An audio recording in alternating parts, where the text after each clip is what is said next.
नाज़रीन अस्सलाम वालेकुम, आपकी खिदमत में एक नई वीडियो के साथ आपका मेजबान हाज़िर है। नाज़रीन, मुस्लिम लीग नवाज की रहनुमा उज़्मा बुखारी जिसकी जुबान कैंची की तरह चलती है, आज एंकर पर्सन मंसूर अली खान और उज़्मा बुखारी का बहुत सख्त टकराव हो गया। एक दूसरे में शदीद तलक कलामी हुई। एक दफा वीडियो मुलाजा फरमाए, फिर इस पर मुकम्मल तफसील आपके सामने रखते हैं। मैं कसम खा सकता हूं इस बात को कि अगर ये मेरे साथ प्राइवेटली बैठेंगी तो ये एक्सेप्ट करेंगे इस बात को कि 2024 के इलेक्शंस की क्रेडिबिलिटी पे बहुत बड़े की नफी करें कि आपको कोई सपोर्ट है किसी तरह से एस्टैब्लिशमेंट की। ये जरा इस शेल से बाहर निकल आए आप लोग। नहीं, ऐसा नहीं है मुनीब साहब, ये बनाया जा रहा है। जाहिर है वो लोग जो अब अपनी करतूत और अमाल नामे भुगत रहे हैं, जो खुद अपनी हरकतों की वजह से जो है वो जो साइडलाइन हुए हैं, ये जो कुछ वो भुगत रहे हैं, उसके ऊपर उसके यकीनन ये बात दुरुस्त है कि पॉलिटिकली उसका बेनिफिट हमें होगा। लेकिन उसमें हमारा रोल क्या है? क्या हमने 9 मई कराया है? क्या हमने अलकादर ट्रस्ट से पैसे खाने को कहा था? क्या हमने कहा था कि हीरे मांगो?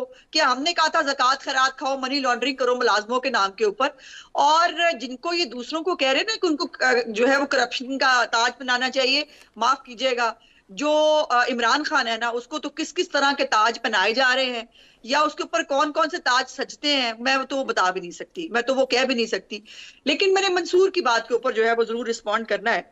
मंसूर साहब जो है ना, वो यहाँ पर मेरा उनका इख्तलाफ आ जाता है कि मंसूर साहब भी ना मतलब नीवी था के ऊपर जरा वो रखते हैं, उनको सियासतदान मिलते हैं बाकी हमेशा बाकी लोगों की तरह कि सियासतदान को जो है वो बदनाम कर दो, सियासतदान को बुरा कह दो तो शायद इससे बहुत अच्छा हो जाता है। बिल्कुल माफी मांगे, सब मांगे, सिर्फ सियासतदान क्यों मांगे? सियासतदान इस्तेमाल होते हैं, इस्तेमाल होते रहे हैं, पाकिस्तान की तारीख है। मिसाकी जमहूरियत किया ना, और मिसाकी जमहूरियत करके सबने माफी मांगी और कहा हम नहीं, फिर एक दूसरे के दुआले हो गए ना, मिसाकी जमहूरियत करके एक दूसरे की ऐसी तैसी फेर गए ना। मैं बात पूरी कर रही हूँ। जी जी, ये भी नहीं होता था कि असम्बलियां जो है ना, यहाँ पे तो सियासतदान असम्बलियां बेचारी मजलूम में जमाना हुआ करती थी, वो भी अपनी टर्म पूरी नहीं किया करती थी। सो एक थोड़ी सी मेच्योरिटी आई, असम्बलियों ने अपनी मुद्दत पूरी करनी शुरू की, एक ट्रांजिशन ऑफ पावर जो है वो होना शुरू हुआ। और ये माफिया जो है, ये सबको हमने तो कहा है ट्रूथ एंड रिकंसिलिएशन कमीशन बनाए, एक पार्लियामेंट्री कमीशन हो, और वो जो है वो सबका कच्चा चट्टा लेके आए। उसमें सियासतदान भी है, मैं नहीं कह रही सर, लेकिन सिर्फ सियासतदान को तू, सिर्फ सियासतदान गंदा, सिर्फ सियासतदान करप्ट, सिर्फ सियासतदान गुनहगार, मुझे इस पे एतराज होता है। सियासतदान तो सबसे ज्यादा नमाणी कौम है मुझे लगता है, जो मीडिया ट्रायल भी भुगतता है, जो अवाम के हाथों भी जो है जिसको होता है, जो जिसके ऊपर हर बंदा जिसका दिल चाहता है वो बात कर लेता है, और हर एक को एक ही छड़ी से हाँका जाता है। अब इमरान खान और मियां नवाज शरीफ में फर्क देखिए और ट्रीटमेंट में फर्क देखिए। वो मौसूफ अभी भी मटन खाते हैं देसी घी में पके हुए, उनको 9 लाख रुपए की जॉगिंग की जो है ना वो मशीन दी जाती है, उनके लिए कमरा घर से आई है जी, मटन भी करूं जाता है उन्होंने। उनके ऊपर केसेस तो देखिए क्या है, पाकिस्तान से खेलने से लेकर, इदारों में बगावत कराने से लेकर, ज़कात और खैरात खाने से लेकर, मनी लॉन्ड्रिंग करने से लेकर, करप्शन। मियां नवाज शरीफ के ऊपर एक इल्जाम कोई बता दे, कोई इल्जाम।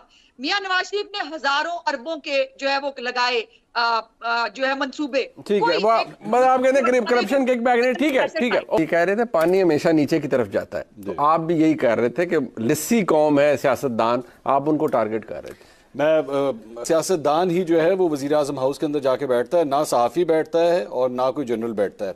दूसरी बात ये कि आए मेरे साथ उचित हाथ चलने हैं, बैठ के कमिट करें, ऑन स्क्रीन आज कमिट करें अज़मा साहिबा, वो तमाम अफराद जो छुप छुप के लोगों की रिकॉर्डिंग्स करते हैं और गैर कानूनी तौर पे करते हैं, हम उनका एहतसाब करेंगे, ले उनके नाम लेते हैं। आइए मेरे साथ बैठ के कमिट कीजिए कि जो जो अफसर, जो जो ऐसा शख्स, चाहे वो ब्यूरोक्रेट हो, जनरल हो, जज हो, कोई भी हो, आइए उनका हम बैठ के एहतसाब करेंगे कि किस तरह वो बैठ के हुकूमतें बनाते हैं और गिराते हैं, उन सब का एहतसाब करेंगे।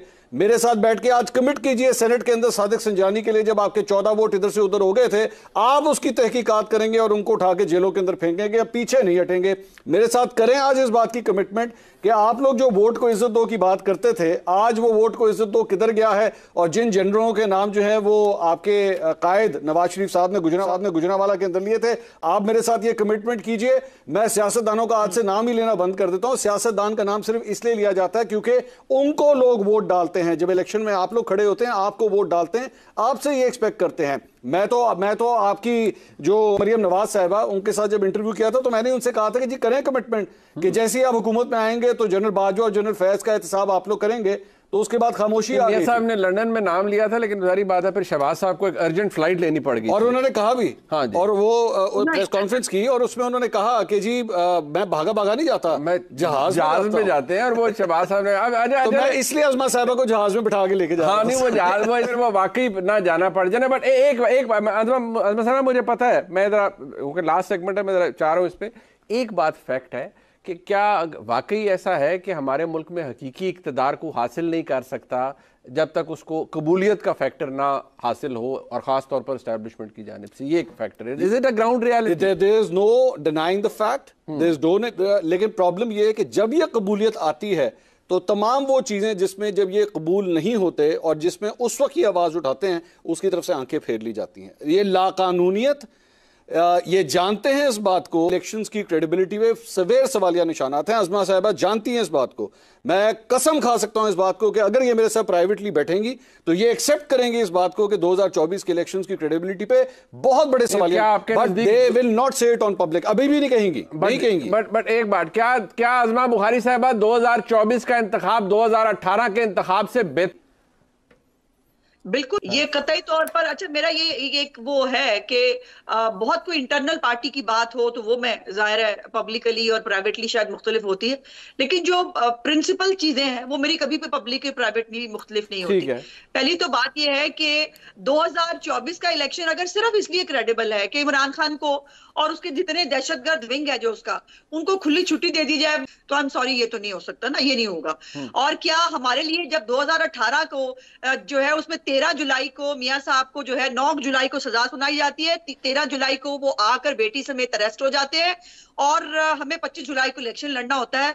वो क्रेडिबिलिटी उस वक्त थी क्या इलेक्शन कि जब 9 सीटें हमारी ज्यादा थी 25 जुलाई की रात को पंजाब असेंबली के अंदर, हमारी हुकूमत बनने नहीं दी गई और वहां पर जो है धक्के से हुकूमत पंजाब की बुजदार की बना दी गई। वो क्रेडिबिलिटी रिस्पॉन्ड करना है। मंसूर साहब शायद मैं दोबारा कोशिश करती हूँ कि मैं अपना पॉइंट ऑफ व्यू समझा सकूं। मियां साहब इतना टाइम नहीं है बाजी, तो कह रहे हैं मियां साहब, यही तो कह रहे हैं कि मेरे प्रोग्राम में कर लेना आगे चाहिए, यही तो गुजारिश कर रहे हैं वो। और एक दफा नहीं 1000 दफा कहा कि एक कमीशन बनना चाहिए, कमीशन के अंदर लेकिन कमीशन एक ही बेचारा बना था, मोहतरमान कमीशन उस गरीब का की हुकूमत ने लगाया था सुप्रीम कोर्ट के कहने पे। आप लोग तो उस वक्त भी नहीं कह सके जब उसको भगा दिया गया और कर दिया गया, जब उसको वो पाकिस्तान वापस ही नहीं आया। हुकूमत किसकी है, करना है। एक मिनट, अच्छा एक मिनट ना, मुझे अच्छा अज़मा बुखारी साहिबा काइंडली मुझे वक्त दे देना। नाजरीन आपने वीडियो मुलाजा फरमाई है। नाजरीन उज़मा बुखारी इसके जितने भी प्रोग्राम आप देख लें, कभी भी इसने तमीज के दायरे में रहकर बात नहीं की है। ये हमेशा अपनी पार्टी की चापलूसी में लगी रहती है और मुस्लिम लीग नवाज के जितने भी रहनुमाए, इनके सामने जो भी साफी हो वो जितने भी सवाल करता है, अगर इन सवाल इनके फेवर का हो तो ये बड़े खुश होते हैं, अगर सवाल इनके मुतनाज़े हो तो ये आगे से गुस्सा और बदतमीजी करते हैं। नाजरीन इसके अलावा इनका ना कोई मंशूर है ना कुछ। नाजरीन जब ये एक चोरीशुदा मैंडेट के जरिए कौम पर मुसल्लत हुए हैं तो इनको जो सच्चे सवाल हैं वो तो ना गुजरेंगे।